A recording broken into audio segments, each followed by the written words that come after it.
ગોરાળાના લાખા ભગત હતા અને એ બહુ મહારાજના પ્રેમી ભક્ત હતા. મહારાજની એક આજ્ઞા ન લોપે હો, એવા ભગત હતા. તે એમને ત્યાં એક અંગ્રેજ અધિકારી એમને મળવા આવ્યા. તે મળવા આવ્યા તેમને કંઈક વાત કરવાની છે. બે વાત કરતા હતા. એમાં ગામમાં ભવાઈ આવ્યા, પણ ગામ ધણીને પૂછ્યા વગર કાંઈ એમનો ખેલ તો ત્યાં કરાય નહીં. એટલે આમને લાખા ભગતને પૂછવા આવ્યા કે ભગત, અમે આજ તમારા ગામમાં આવ્યા છીએ અને આજ રાતે અમને ખેલ કરવાનો જ, રમવાનું જ તમારા ગામમાં. તો ભગતે ના પાડી દીધી કે નહીં, એવું કાંઈ અમારા ગામમાં રમવાનું નથી. કે અંગ્રેજ અધિકારી કે કાંઈ વાંધો નહીં, એના તરફથી તમને ન રમવા દે, તમને મારા તરફથી રમો જાઓ રમો. તે તો એમ કીધું. ત્યાં તો ભવાયા ઉપડ્યા ગામમાં અને પડાવ નાખ્યો અને હાંજ પડીને પપુડા વગાડ્યા ને ડબ્બા વગાડ્યા ને આખા ગામમાં અવાજ પુગાડી દીધો. અને ગામના માણસો તો હાંજ પડે દોડીને મીડ્યા જોવા આવવા હો.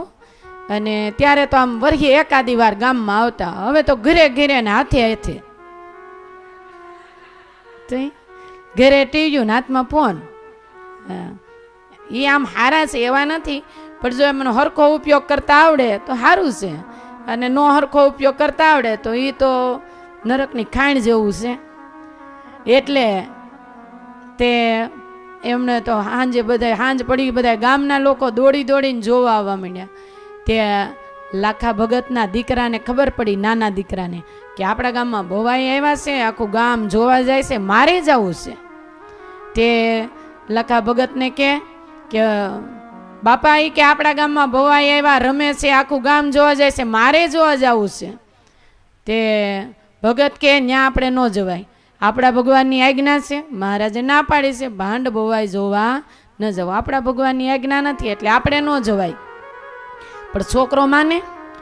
પછી લાખા ભગતને એમ થયું કે જો હું આને નહીં સારા સંસ્કાર આપું અને હું આને નહીં સમજાવું તો આને કોણ સારા સંસ્કાર આપશે, કોણ ભગવાનની આ આજ્ઞા એમને સમજાવશે. એટલે એણે કીધું, કોલ કરી હો, એ કે બેટા, જો ભાંડ ભવાઈ જવું હોય ને જોવા તો આવા જૂના કપડાં પહેરીને ન જવાય, નવા કપડાં પહેરીને જવું પડે. છોકરો દોડતો પટારા પાસે ગયો, પટારો ખોલીને અંદર જઈને મીડો કપડાં ગોતવા. તે ભગતે આવીને પટારો બંધ કરી દીધો. તે છોકરો અંદર મીંડો રાઈડ નાખવા.